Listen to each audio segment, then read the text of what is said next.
Продовжується прямий ефір на телеканалі АТР. Я дякую, що ви залишаєтеся із нами, обираєте нас. Доброго дня, мене звати Аліна Блохіна, і я рада представити гостя цієї ефірної години. Це Дмитро Добродомов, позафракційний народний депутат України і також член антикорупційного парламентського комітету. Пане Дмитро, доброго дня. Доброго дня.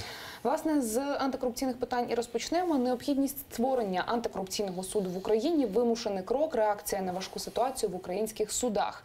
Про це в інтерв'ю Deutsche Welle сказав генеральний прокурор України Юрій Луценко.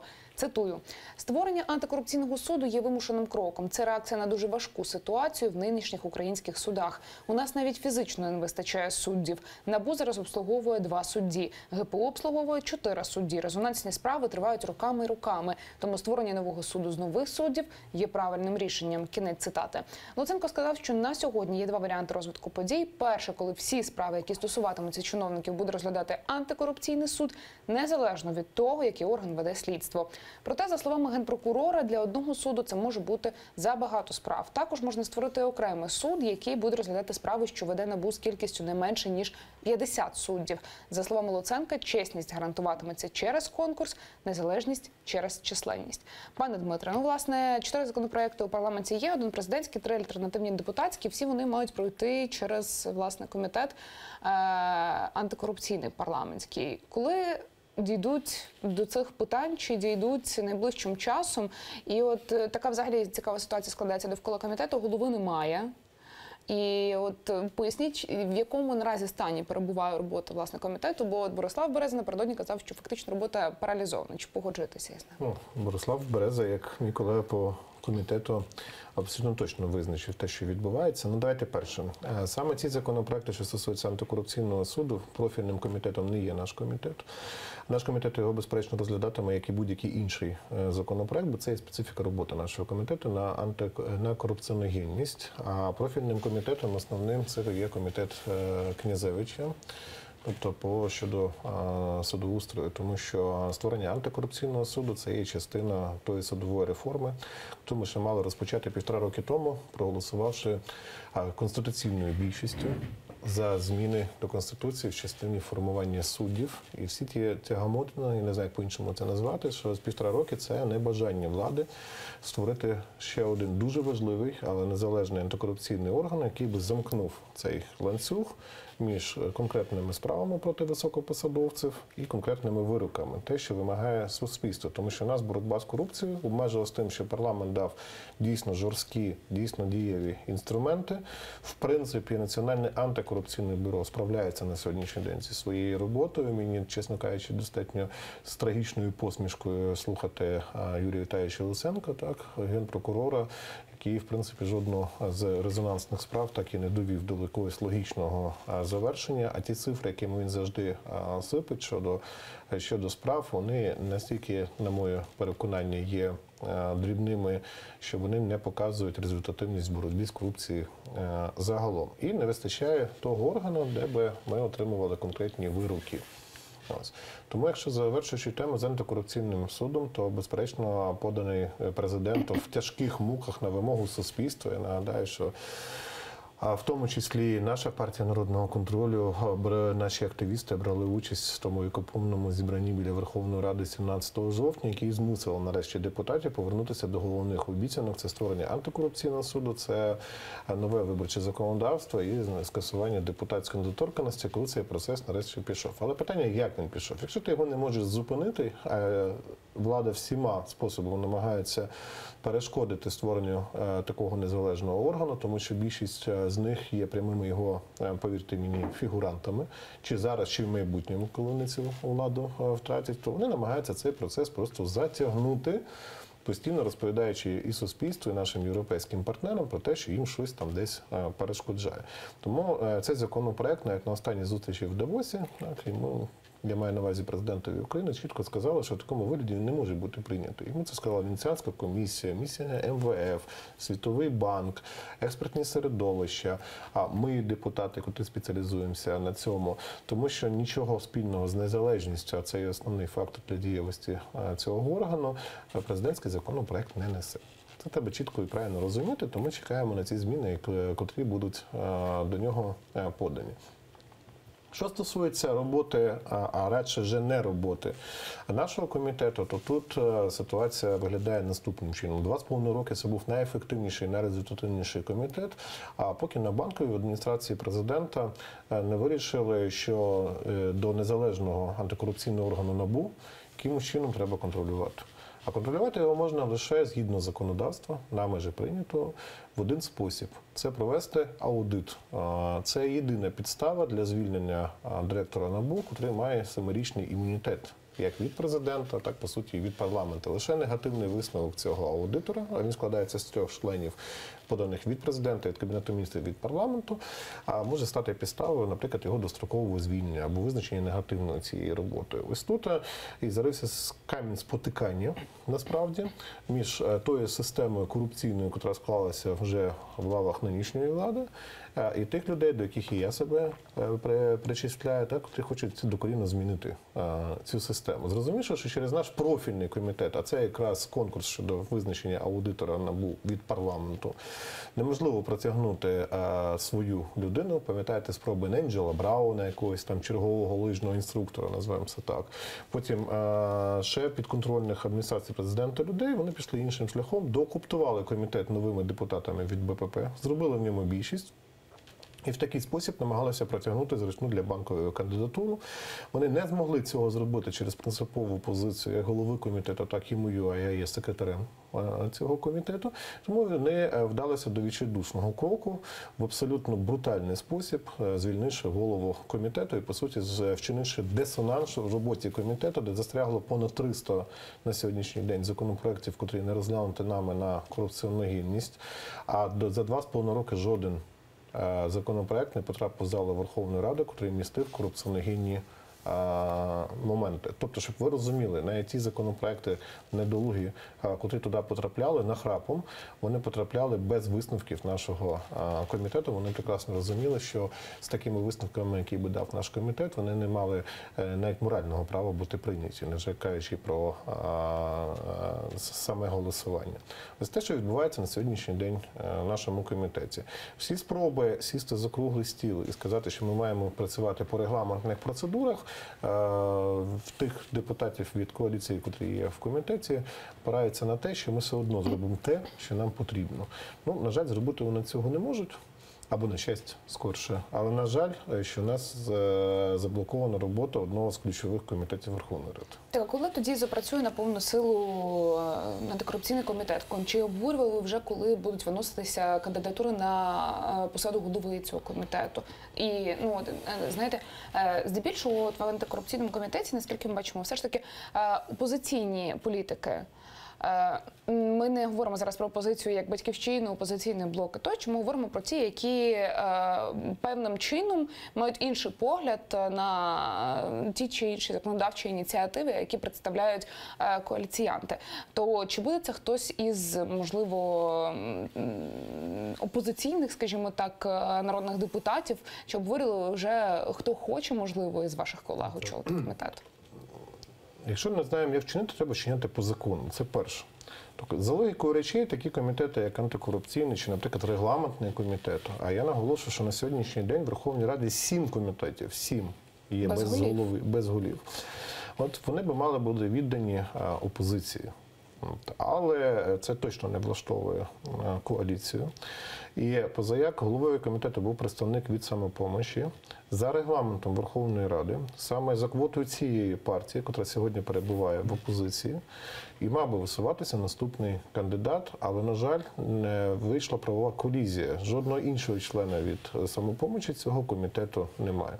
Власне, за моїм наполяганням, за моєю пропозицією, комітет прийняв рішення про те, щоб звернутися до голови Верховної Ради з тим, щоб ми могли подати кандидатури на голову комітету, бо я вважаю, що людина, яка сьогодні від Народного фронту очолює цей комітет, не впорається з тими задачами, які перед нею стоять, не в силу його непрофесійності. Ну, нормальний, в принципі, адекватний чоловік, а в силу його політичного тяжіння. Так? Тобто того, що і Народний фронт, і БПП сьогодні це інструменти прийняття рішень, ухвалених на вулиці Банковій в адміністрації президента. І говорити про їхню незалежність, особливо останні події, показали, Ми не можемо.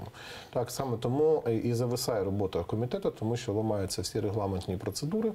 А проти цього, безперечно, я, зокрема, виступаю категорично проти. Я, наприклад, одне з останніх засідань просто покинув, так, коли я зрозумів, що ми грубо ламаємо регламент. Я не знаю, беремо приклад з голови Верховної Ради, який це робить перманентно для протискання тих чи інших рішень, але я вважаю, що маємо повернутися до того, заради чого ми прийшли в парламент. Перше, почати з себе, виконувати ті закони, які в нас не виконуються в будь-якій галузі, так? Незважаючи на те, що парламент їх приймає.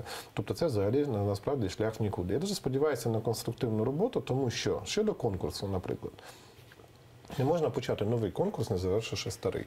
Ми запропонували парламенту 4 кандидатури. Одна з тих кандидатур не пройшла голосування в парламенті, та, яка набрала найбільше рейтингових балів. Інша кандидатура вже зараз займає іншу посаду і не може брати участь, а залишається ще 2 кандидатури. Це авторитетні люди, Марта Борщ, наприклад, або Кастро Санес. Слухайте, це люди, котрі саджали президентів інших держав за корупцію. Це люди з беззаперечним авторитетом. Саме їх не хоче бачити І голосів у сесійній залі немає за них. Це має показати голосування. Не доходить до голосування в сесійній залі. Ось в чому парадокс. Давайте ми спершу проведемо голосування щодо цих 2 кандидатур. А, до речі, позиція Народного фронту, який в постійній протистоянні, незважаючи на те, що вони в коаліції з БПП, вже підтвердив, що вони готові одну і другу підтримати. До речі, їхніх би голосів якраз би вистачило. Це дуже добре розуміють в БПП. І тому в них отмашка не допустити жодним чином до такого голосування, а об'явити новий конкурс. Але так робити не можна. Просто по закону не можна. Саме це і стало каменем спотикання, і ніхто не хоче піти по простому законному шляху, так, і відпрацювати ту процедуру, яка є. Дивіться, це ж проблема, тому що згідно закону незалежний аудит НАБУ має проводитися щороку. Ми вже пропустили 1 рік, і з такої діяльності ми можемо пропустити і наступний рік. І, можливо, це є така стратегія банкової, щоб поставити під сумнів легітимність діяльності цього органу, що, мовляв, там не проводиться аудит.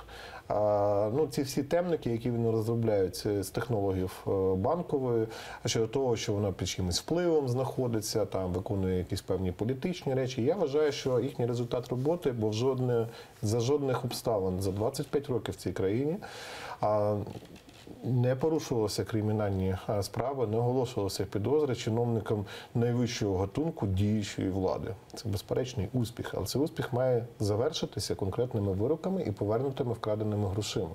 Це те, чого чекає суспільство, і тому нам треба виконати 2 задачі. Насправді дати більше незалежності НАБУ. У нас висять ще 2 законопроекти, надзвичайно важливі.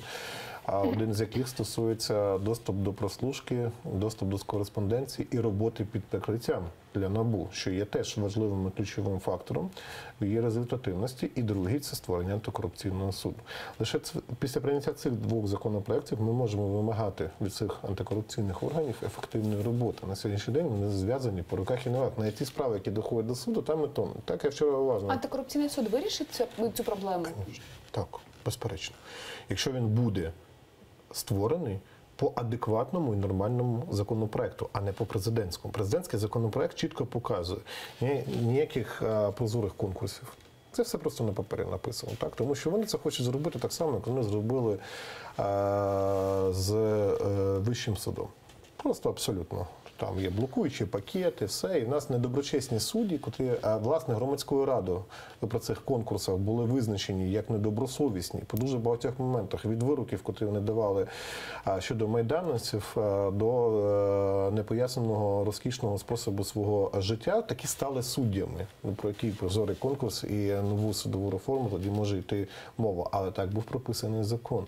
І цього разу ми не маємо допустити, щоб ми давали такі можливості для підконтрольності цього незалежного органу, наприклад, для адміністрації президента, чого вона і воліє зробити. В тому числі в середовищі і всередині нашого антикорупційного парламентського комітету. Але все ж таки, пане Дмитре, як ви гадаєте, буде доопрацьований президентський законопроект із правками, які потім винесуться у сесійну залу, чи все ж таки будуть голосувати за якийсь із депутатських? Ну, дивіться, президент, який має дуже зараз складні стосунки з нашими західними партнерами, тому що вони довго вірили в його обіцянки, як зрештою суспільство повірило в його обіцянки, надавши йому перевагу в першому турі. І тепер зрозуміли, що це все не більше, ніж слова. Те саме розуміють наші європейські партнери. Зараз була його категорична обіцянка. Так, виправити цей документ, і який буде прийнятий. Це була розмова в Давосі з представником Міжнародного валютного фонду. Давайте подивимося, які будуть наступні дії, зокрема, Петра Олексійовича і загалом адміністрації президента, власне, в частині цього законопроекту.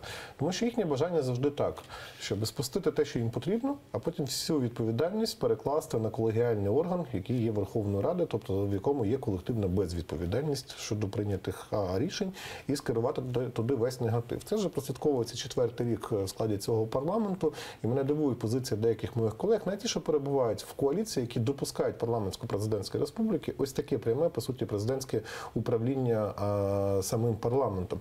Не розуміючи, яку бомбу з повільної дії вони закладають, коли у нас буде наступний склад парламенту. Я завжди кажу, що не забувайте про долю своїх попередників і пам'ятайте, що потім ця зброя, яку ви зараз в такий брутальний спосіб вчиняєте в парламенті, може просто потім обернутися проти вас самих, насправді.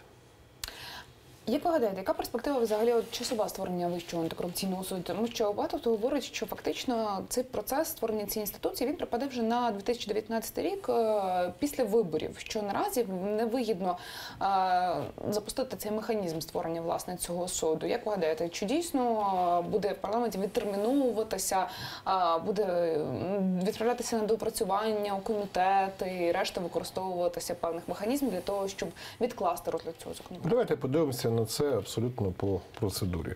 Тобто, навіть якщо зараз законопроект буде змінений, він має пройти процедуру 2 читань. Тобто раніше, ніж результативного остаточного голосування, ніж квітень, ми не вийдемо. Раніше, ніж травень, він не буде підписаний президентом. Для його створення реально потрібен рік. Це означає, що він буде створений в квітні-травні 2019 року. Повноцінно зможе запрацювати, приймати перші справи до розгляду. А що у нас відбуватиметься в травні 2019 року? У нас відбуватиметься вибори, президентські вибори. Тобто, яку задачу насправді от всією цією грою виконує Петро Порошенко? Він закумулювавши зараз значні фінансові ресурси, адміністративні ресурси, в принципі вже медійні ресурси, так, того, що було. Для нього головне, щоб час виборчої кампанії, активна фаза якої припаде десь на листопад-грудень, початок її, так, і аж до травня, не вчинялися гучні корупційні скандали, які пов'язані чи з ним безпосередньо, чи з його оточенням. Це задача номер 1. Так? Тому що це буде однозначно навіть залишить будь-які шанси, хоча я вважаю, що в нього їх і так немає на другий термін, але це позбавить його взагалі будь-яких шансів на другий термін. Більше того, це ще його підведе під відповідальність за всі ті схеми корупційні діяння, які наробили він разом зі своїм оточенням. Ось це і виконується задача, і це всі прекрасно розуміють. Так? Тому в останній момент, коли буде відраховано правильний термін, цей законопроект, я вірю в те, що він такий десь на 80 чи на 90% правильний і потрібний суспільству буде прийнятий. Чи зможе він бути ефективний щодо діяльності цієї влади? Зможе. Тільки вже після її переобрання. Поки в них ще є віра в те, що вони її зможуть цю владу втримати, так, вони роблять для себе такий запобіжний захід. Я вважаю, що це абсолютно бездарна політика, навіть з особистісного погляду, але тут чітко треба зрозуміти, що страх перед відповідальністю за корупційні діяння в них вищий за національні інтереси як такі, і за ті реформування реальні, а не псевдореформи, які зараз проводяться в країні, на сьогоднішній день відбувається. Я гадаю, це вже відчули всі люди, тому падіння і рейтингів, і довіри, на жаль, до всіх інституцій держави, в тому числі і до парламенту, тому я працюю, це наслідок цієї показушної діяльності, яка нічого часто-густо спільного не має з конкретними діями. Я уважно сьогодні прочитав висновок в Раді Європи щодо значних успіхів в антикорупційній діяльності в Україні. Але я звернув увагу, яких успіхів. Так, на законодавчому рівні ми прийняли, напевно, одні з найпрогресивніших законопроєктів. Тобто ми дали всі інструменти, та самої Генеральній прокуратурі, всім для ефективної боротьби з корупцією. Тепер просте питання від суспільства і від усіх. А де результат? ну, де ці корупціонери, які сидять у в'язниці, де їхні гроші, які б мали бути повернуті в бюджет. Оце наступне питання, яке, на жаль, вже вирішить наступна влада. Я дуже сподіваюся, що це не будуть представники тих, хто зараз очолює нашу державу, інакше в іншому випадку вона не буде вирішена ніколи. Пане Дмитре, ми коли говоримо про антикорупційний суд, знаєте, є такий камінь спотикання, це, власне, процедура відбору цих суддів. Тому що є, скажімо так, прихильники двох різних версій. Перша з них – це потрібно залучати іноземних фахівців, експертів, які будуть безпосередньо долучені до процесу відбору суддів. Тоді ставлять у приклад НАБУ.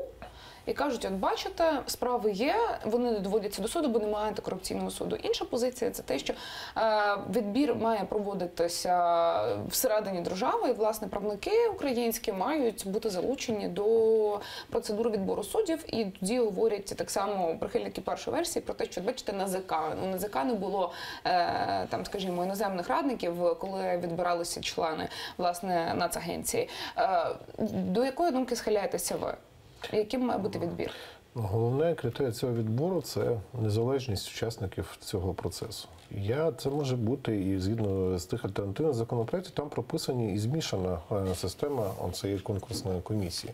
Але я вважаю, що авторитетні західні фахівці, які мають успіхи в антикорупційній боротьбі, конкретні вироки, нам не те, що не завадять, а на сьогоднішній день конче необхідні, тому що для них особисто їхня репутація набагато вища за будь-які пропозиції, які так чи інакше будуть лунати з боку чи то банкової, чи інших зацікавлених людей. Тому, безперечно, я за перший варіант, позаяк другий, і НАЗК абсолютно красномовний цьому приклад. В нашому розумінні ефективний орган, який би мав виконувати одну з найважливіших функцій – це перевірка електронних декларацій, цього революційного рішення, яке спромігся цей парламент визначити. І я радий, що я співавтором більшості законопроєктів, які дали зелене світло до цього. Але на ділі виявилося, що це абсолютно регульоване владою, контрольоване з підзвітністю до незалежного органу перед банковою, який робить вибіркову перевірку, який ретушує в незаконний спосіб декларації потрібних чи лояльних до влади людей і навпаки висмоктує з пальця чи придумує тих, що перебувають в опозиції до влади. В принципі, цього це повністю зневелював і по ньому однозначно має пройти перезавантаження. Це вже на сьогоднішній день зрозуміло абсолютно усім. Тому конкурсний відбір – це стадія, чому воно стало головною претензією і Венеціанської комісії, і наших західних партнерів, і адекватних експертів з вітчизняного середовища. Саме це стоїть першим пунктом забезпечення незалежного відбору за допомогою тих, хто не буде залежати чи то від банку, чи то від якихось депутатських груп, олігархів, впливів і всього решта людей. А їм президентський законопроект пропонує дорадчий голос, який насправді нічого не вирішує. Тобто з них хочуть зробити ширму і легітимізувати той вибір підконтрольних людей, котрий їм потрібен. Ось що насправді відбувається на сьогоднішній день. Тому я дуже сподіваюся, що ми зможемо таки після всіх тих обіцянок і президента, після всіх реакцій міжнародних організацій, в тому числі і фінансових, таки зможемо прийняти законопроект, який буде відповідати тому результату, на котрий очікує суспільство. Пане Дмитре, але виходить, знаєте, таке, яке замкнене коло. Тобто, дійсно, ми мали чимало проблеми з процедурою взагалі електронного декларування. Ви прекрасно пам'ятаєте, як це не працювала система, як уночі і по кілька діб намагалися заповнити. І було дійсно багато нарікань вже після того, як ці декларації були заповнені, те, що вони перевіряються вручну, і це дуже довготривалий процес, дійсно, зіставити статки декларантів із тими, що вони вказали, власне, у своїх деклараціях. І дійсно, чимало критики лунає на адресу Національної агенції з питань запобігання протидії корупції, але звільнити виходить так, що ми не можемо нікого звідти. Як так виходить, що ми фактично заблокували самі механізм перезвантаження цього органу, якщо він не влаштовує нас? Ні, НАЗК якраз немає таких блокуючих моментів, які має НАБУ. Якраз звільнити це в силах зробити парламенту. Ось і Але чому питання, це що не немає відбувається? бажання, ну тому що там є потрібні, зручні, керовані люди. І після відомих зізнань топ-менеджерів, по суті, цього відомства, я маю на увазі Саламатіну, так, котра очолила управління фінмоніторингу, тобто, в принципі, ключового про те, що деклараціями маніпулюють, перевірками декларацій маніпулюють, до лояльних людей роблять так, до нелояльних роблять так. Ну це для будь-якої європейської держави це був би скандал номер один, вже би полетіли всі голови, які до цього причетні. Не кажучи вже про її зізнання і показану переписку з адміністрацією президента, де їй вказувалося, що і як потрібно робити. То слово «незалежне» вже можна забирати з абревіатури цього органу. Ну, на жаль, воно залишилось. Ви знаєте, щодо технічних проблем, там зараз вже на завершальній фазі розслідування, так, щодо там ще встигли вкрасти гроші під час розробки програмного продукту, це тільки в нашій країні. Можливо, вкрасти гроші при розробці системи, котра би мала знаходити корупційні гроші. Але зміст, ви правильно сказали, ключовий в перевірці. Ми ж дали всі інструменти. Ми відкрили всі реєстри. На нерухомість, на рухоме майно. Дали всі можливості абсолютно в автоматичному режимі співставляти зароблені гроші зі способом життя того чи іншого чиновника. От я серед тих депутатів Верховної Ради, чия декларація була повністю перевірена. Це дуже добре. У мене була одна претензія, ну така дуже дивна, очевидь, через те, що я опозиційний політик, за те, що за сумісництво, за те, що я прочитав лекцію в 2016 році в Одесі на форумі місцевих політиків, і фонд Аденауера, відповідно, мені за це заплатив гонорар, який, до речі, чітко вказав в декларації, сплатив з нього податки. Я в НАЗК абсолютно легко виграв суд, і представники Генпрокуратури, а щодо народних депутатів, тільки вони представляють в адмінсправах навіть звинувачення, сказали фантастичну річ, яку я почув взагалі в українських словах. Вони сказали, що вони не знають, що говорити зі сторони обвинувачення, тому що депутат зробив все по закону. От. Але це показово в іншому. Показово в тому, що всі ті фантастичні статки, які ми бачили в деклараціях, зрештою, ці декларації не є не те, що належним чином перевірені, до них просто навіть не торкалися. Ось, і суспільство, котре побачило всі ті яхти, не знаю, церкви, десятки, а в когось і сотні мільйонів доларів в готівку, так і не дізналося, а яким чином і коли спромоглися ті, хто по 20 років, чи то є депутатом Верховної Ради, чи чиновником, їх заробити, я вже не кажу про те, чи сплачені з них взагалі були податки. Ось проблема в діяльності НАЗК. Електронну систему можна виправити.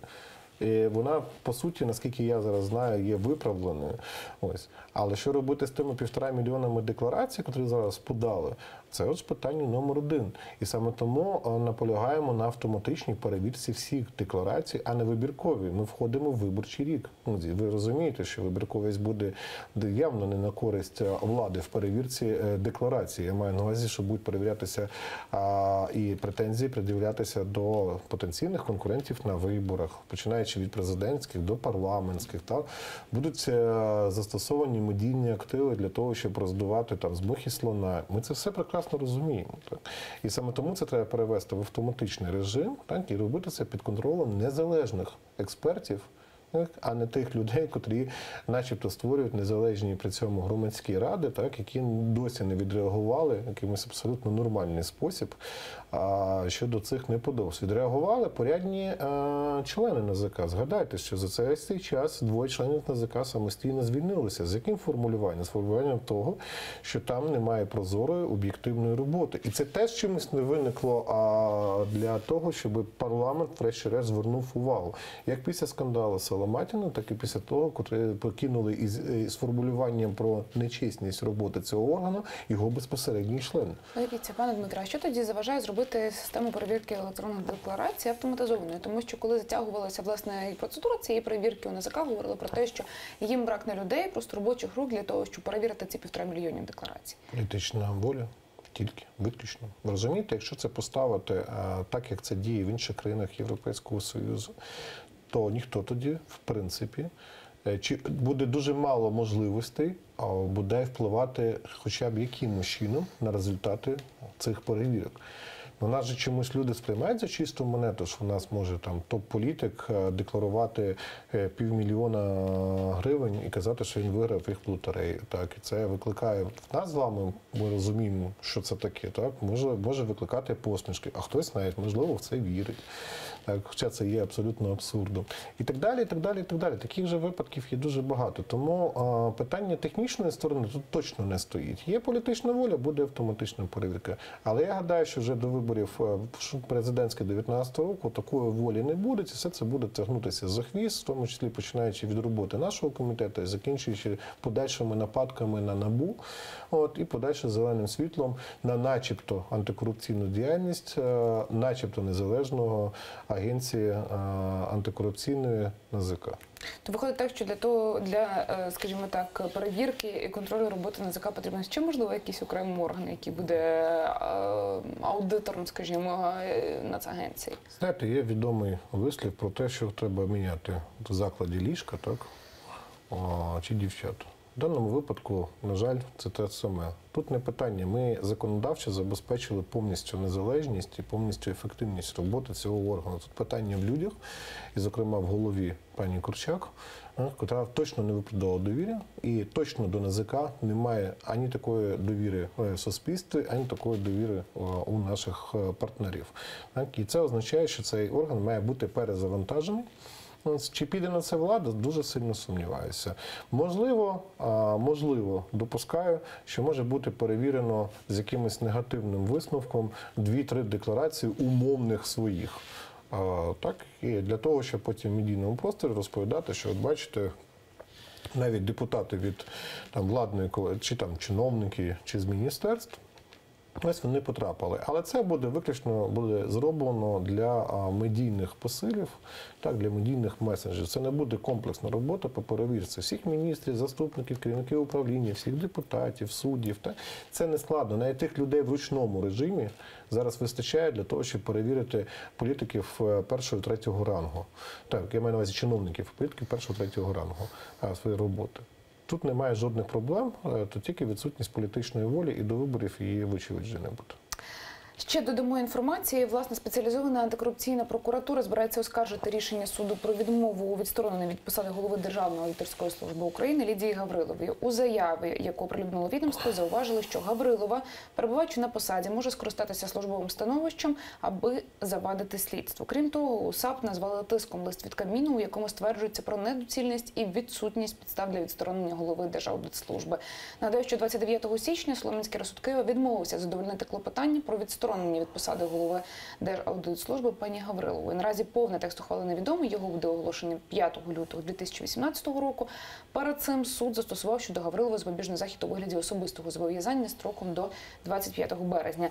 Власне, 23 січня голові Держаудитслужби України Лідії Гавриловій детективи НАБУ повідомили про підозру у незаконному збагаченні в розмірі близько 10 мільйонів гривень та декларуванні недостовірних даних. Пане Дмитре, хотілося б ваш коментар щодо рішення суду почути. Як гадаєте, чи він виправданий? Дивіться, що таке Держаудитслужба? Щоб глядачі розуміли.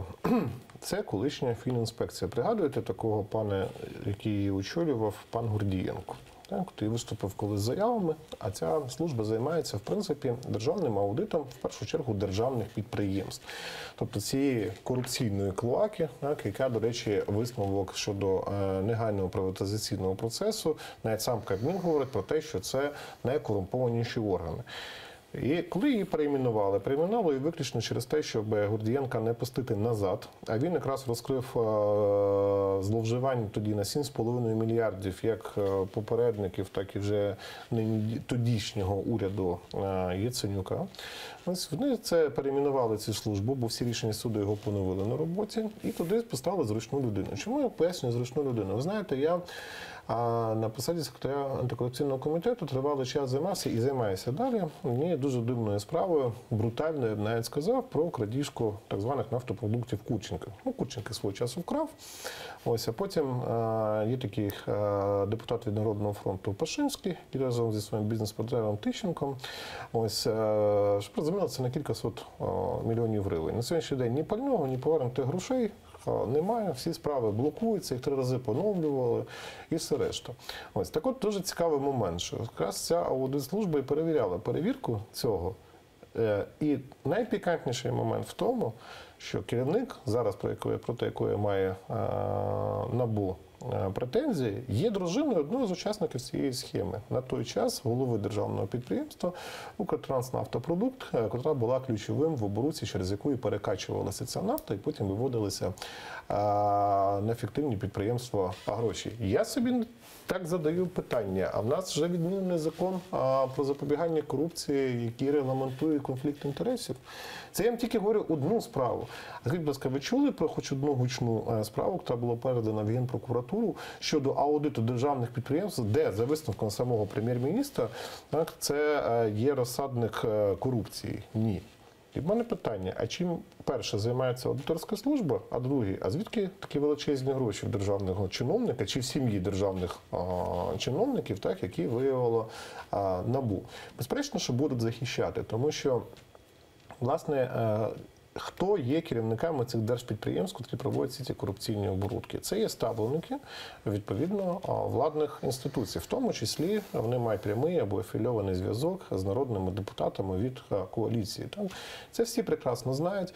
Ці посади роздаються в обмін на голосування, часом дуже дивні, які ми бачимо у Верховній Раді, тоді ми розуміємо, чому та чи інша депутатська група підтримує те чи інше лобістське, корупційне чи кадрове, дивне кадрове призначення. Потім їх люди стають директорами цих підприємств, потім виводять кошти, потім на цьому всі добре живуть. Це називається політична корупція, яка в нас процвітає останні 25 років. І ті інструменти, про які ми сьогодні з вами говорили, НАБУ, НАЗК, САП, антикорупційний суд, і мали би не тільки зупинити, а повністю локалізувати оце корупційне вогнище, котре насправді за останні 4 роки часів Майдану не тільки не змінилося, я маю на увазі часів режиму Януковича, воно ще модифікувалося, а в деяких випадках вже випереджає за своїм цинізмом і за кількістю вкрадених грошей попередників.